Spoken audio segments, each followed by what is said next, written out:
Jim Mercer had lived on his family's 15-acre farm for over 20 years. It wasn't much, a modest house, a barn that needed painting, and several acres of rotating crops, but it was his sanctuary after retiring from his engineering career. Located on the outskirts of Riverdale, his property had always been just beyond the reach of suburban sprawl, until Sunshine Meadows, a new housing development with an aggressive homeowners association, broke ground adjacent to his eastern property line. The trouble began at the spring HOA meeting when Karen Wilcox, newly elected president, declared war on eyesores that might affect property values.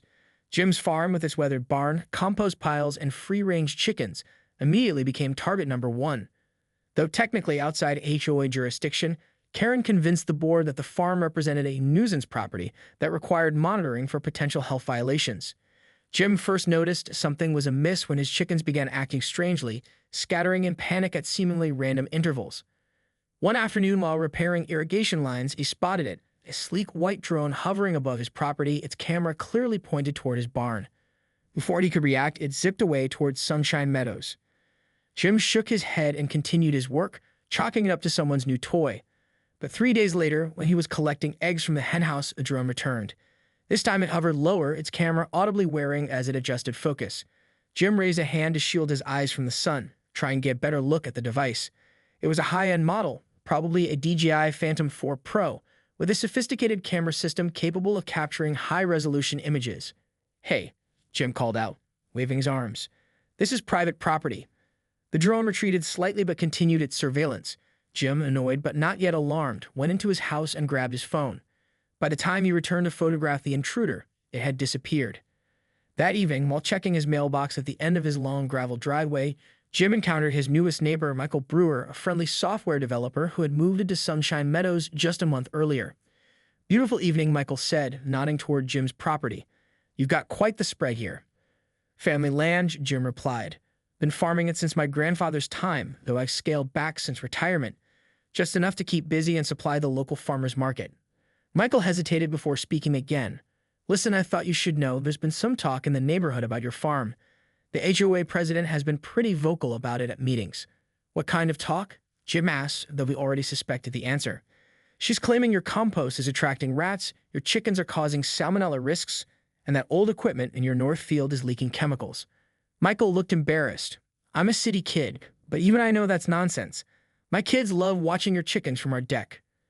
Jim thanked Michael for the heads up and walked back to his house, a sense of unease settling over him. The next morning, he drove into town and bought a large "No TRDSPSNG" sign, which he prominently displayed at the property line facing Sunshine Meadows. It didn't help. 3 days later, while tending to his tomato plants, Jim heard the now familiar buzz overhead. This time, he was prepared.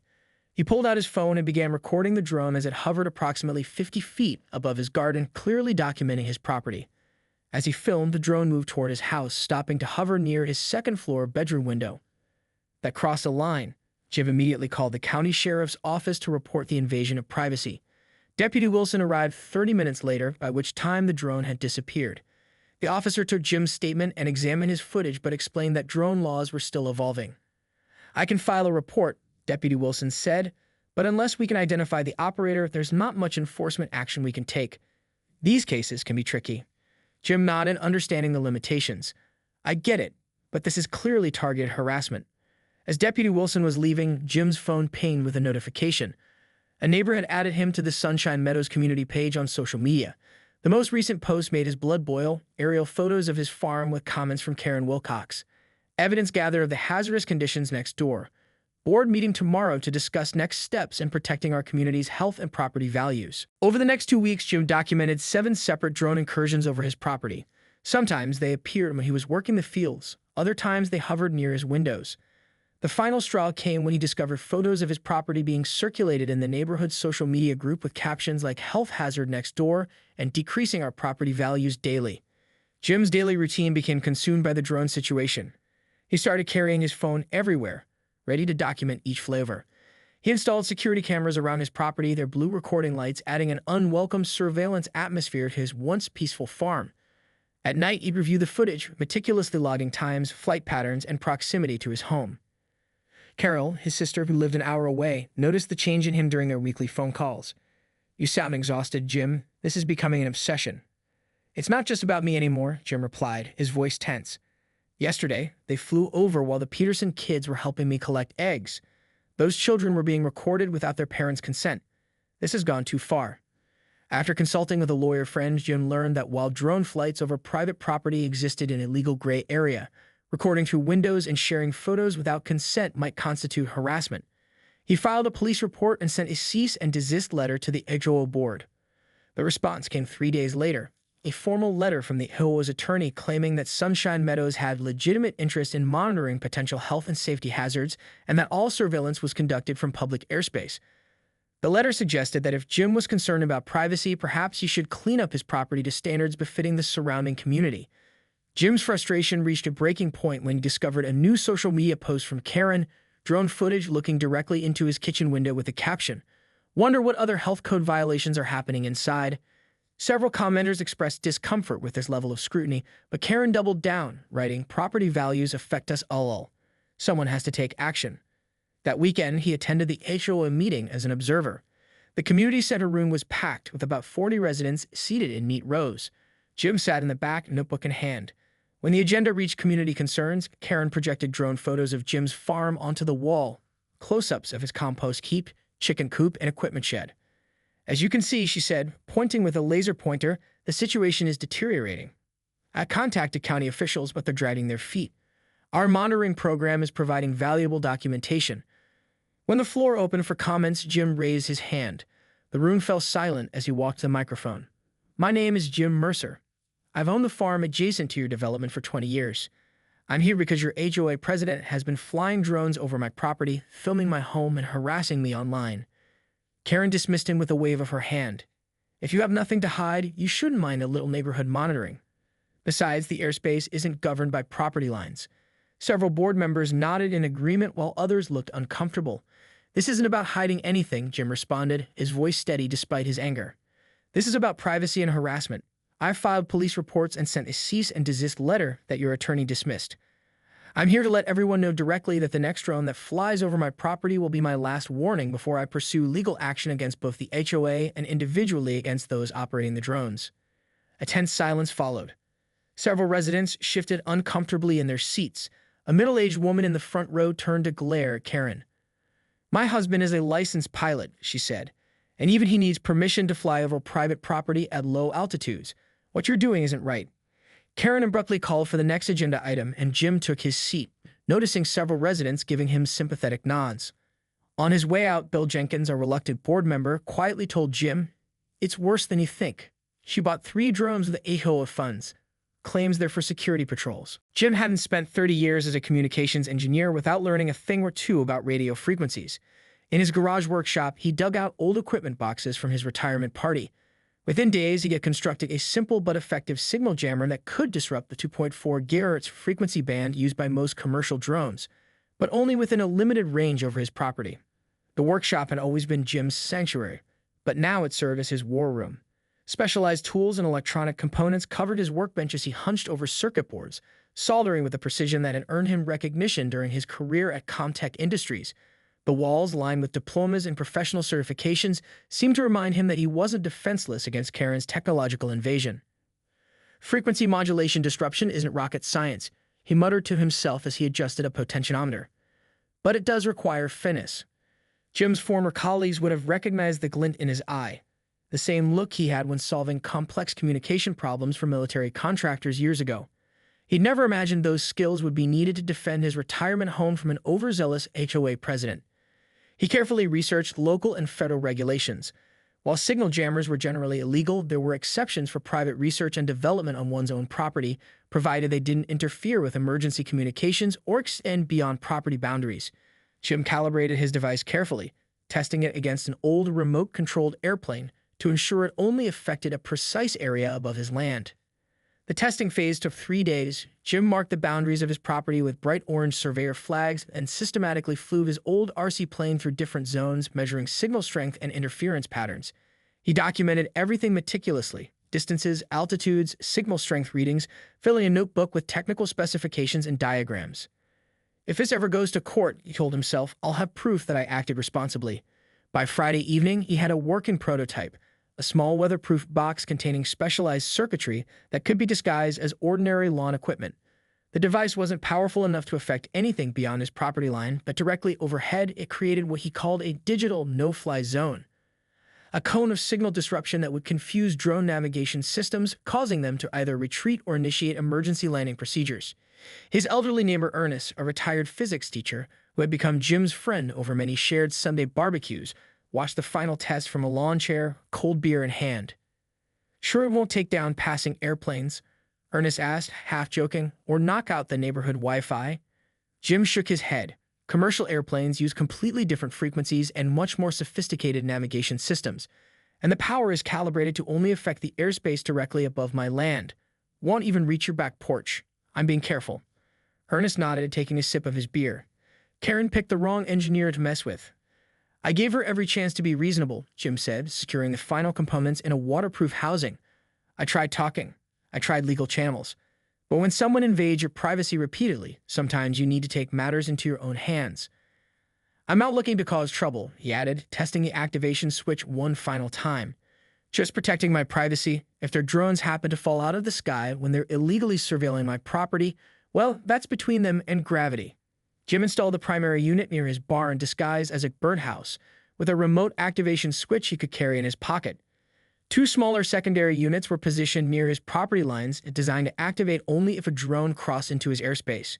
With everything in place, he waited patiently for Karen's next surveillance attempt, his engineering mind almost curious to see if his solution would work as designed. The first drone fell on a Tuesday afternoon.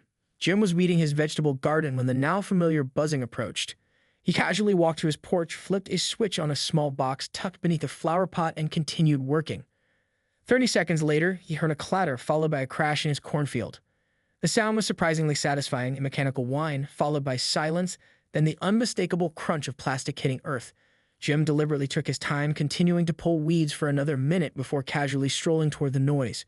The drone lay among the cornstalks, its rotors bent and camera housing cracked from the impact. As he approached the downed aircraft, he noticed movement at his eastern property line. Through the trees, he could make out three figures standing near the border of Sunshine Meadows. Karen in her signature pink cardigan, flanked by two men Jim recognized from the HOA meeting. One held what appeared to be a drone controller, frantically pressing buttons to no effect. By the time he reached the fallen drone, Karen and two HOA board members were already at his fence line, demanding he return HOA property. "Looks like your drone had a malfunction on my property," Jim replied calmly, picking up the damaged device. "Quite dangerous, really. What if it hit someone? I'll be happy to return it after I file another police report for trespassing and invasion of privacy." Karen's face flushed red. "You did something to it. It was working perfectly until it crossed over your field." "Technology can be unpredictable," Jim shrugged, tucking the drone under his arm, "especially when it's being used illegally." The next day, Deputy Wilson returned to Jim's farm to take yet another report, this time with physical evidence in hand. The drone's onboard camera had captured high-definition footage of its flight path, including clear images of Jim's bedroom windows and a systematic survey of his entire property. "This helps your case considerably," the deputy said, reviewing the footage. "They basically documented their own illegal surveillance.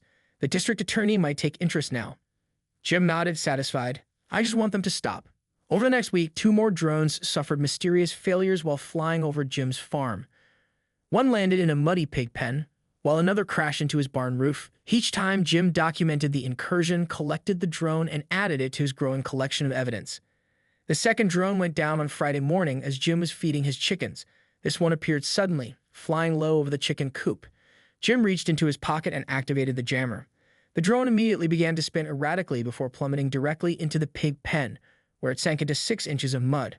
By the time Jim retrieved it, the once white aircraft was coated in a pungent brown slurry that no amount of cleaning would likely remove.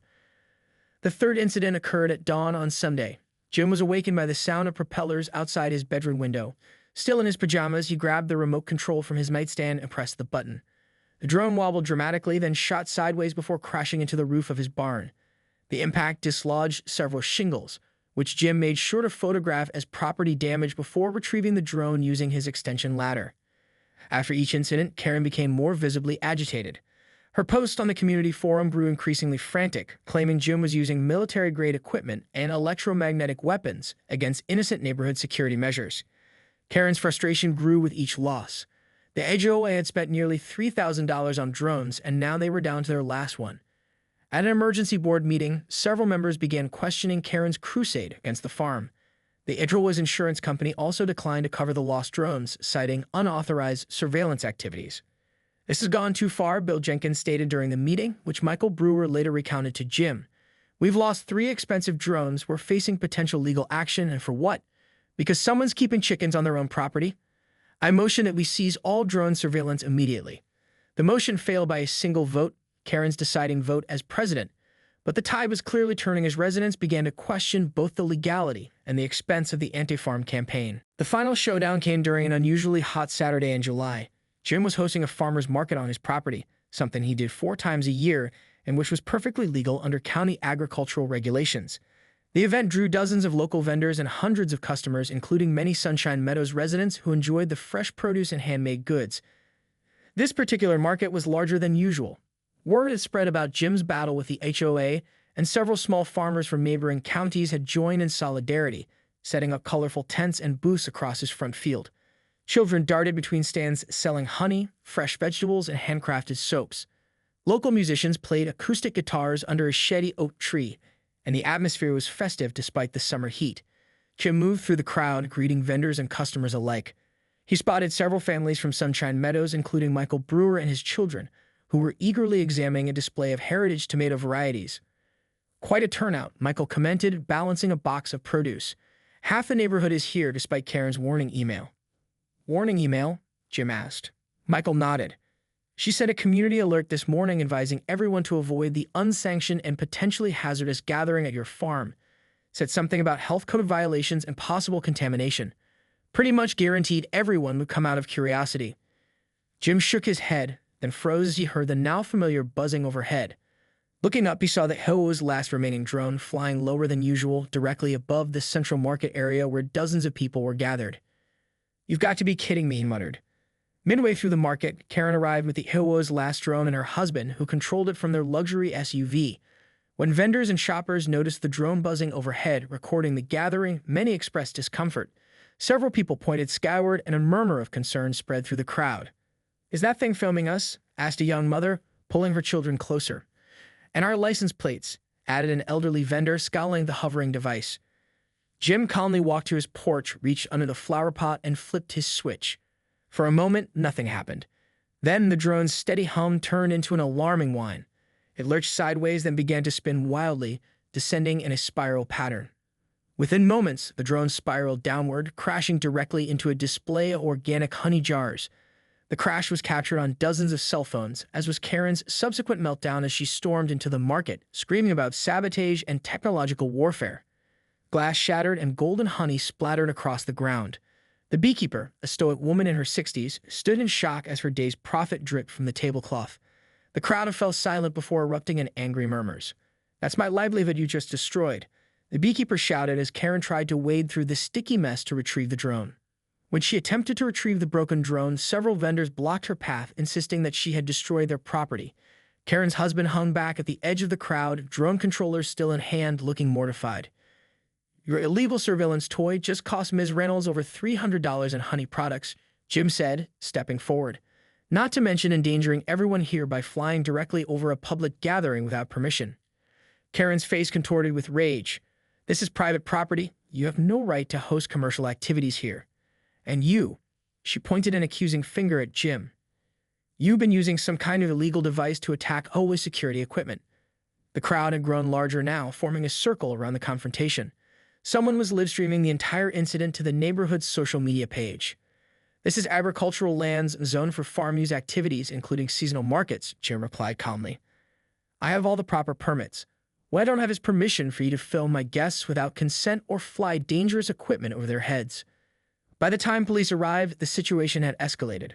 Multiple witnesses provided statements about the ongoing drone harassment, while market vendors filed property damage complaints. Most damaging for Karen, several Sunshine Meadows residents publicly sided with Jim, expressing embarrassment over the HOA's actions. The aftermath brought swift changes to Sunshine Meadows. Following an emergency session, the HOA board voted to remove Karen as president, citing misuse of funds and unauthorized surveillance activities. The association issued a formal apology to Jim and agreed to pay for damages to vendors' property. The vote was nearly unanimous. Only Karen herself dissented, storming out of the community center before the meeting officially concluded. Bill Jenkins was appointed interim president, and his first official act was to visit Jim personally, bringing with him the official letter of apology and a handwritten note signed by 37 Sunshine Meadows residents. "Most of us moved here because we wanted to be closer to nature," Bill explained as they sat on Jim's porch swing, drinking iced tea. Having a working farm next door was actually a selling point for many families. Karen Jess, she never understood that. Jim accepted the apology graciously. "I never wanted conflict. I just wanted privacy and respect for my property rights." Within a week, the scene at the property line had transformed. Where no TRESPSing signs once stood, Jim installed a new sign: farm tours, first Saturday monthly, 10 a.m. 12 p.m. The beekeeper, whose honey display had been destroyed, became a regular visitor, eventually installing 3 hives on the far corner of Jim's property with a profit-sharing arrangement that benefited them both. More surprisingly, the incident sparked genuine connection between Jim's traditional farm and his suburban neighbors. Many Sunshine Meadows residents had secretly appreciated having a small farm nearby but had been intimidated by Karen's aggressive stance. Now, several approached Jim about starting a community garden program on an unused corner of his land. "My kids have never seen anything grow that didn't come from a grocery store," explained Melissa Chen, a software engineer who had moved to Sunshine Meadows 6 months earlier. "I'd love for them to learn where food actually comes from." Jim, remembering his own childhood on the farm, readily agreed. He marked off a quarter-acre plot near the property line, tilled the soil, and helped design 10 raised garden beds. The HOA, under Bill's leadership, covered the material costs as part of their community outreach program. Throughout August, Jim held weekend workshops teaching suburban families the basics of organic gardening. Children who had never touched soil beyond their sandbox dove eagerly into the earth, planting fall vegetables and learning about composting. Their parents, initially awkward with dirty hands and unfamiliar tools, gradually relaxed into the rhythm of agricultural work. By fall, Jim had a waiting list of suburban families wanting to learn basic farming skills. Children from Sunshine Meadows became regular visitors, collecting eggs and helping with harvests. The HOA even revised its regulations to allow for small raised garden beds and limited chicken coops in backyards. "We're changing the definition of property values," Bill explained at a joint community meeting held in Jim's barn. "It's not just about perfect lawns and matching mailboxes. It's about quality of life, sustainability, and community connections." The following spring, Sunshine Meadows and Jim's farm co-hosted an agricultural festival that attracted visitors from throughout the county. Local restaurants set up farm-to-table demonstrations, artists displayed nature-inspired works, and children participated in educational activities about sustainable farming. As for Karen, she put her house on the market and moved to a strictly regulated gated community across town. Her former neighbors noted with some amusement that her new neighborhood association's rules prohibited political signs, garden vegetables, and any modifications visible from the street, exactly the kind of rigid control she tried to impose on Sunshine Meadows. Jim kept the recovered drones in his barn as souvenirs, eventually repurposing one to help monitor his irrigation system, a use that actually benefited the community. "Funny how things work out," Jim told Ernest as they watched neighborhood kids helping with the fall harvest. "Those drones were meant to drive me away, but they ended up bringing us all closer together."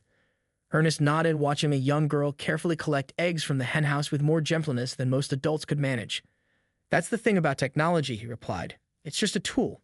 What matters is how you use it to build walls or bridges."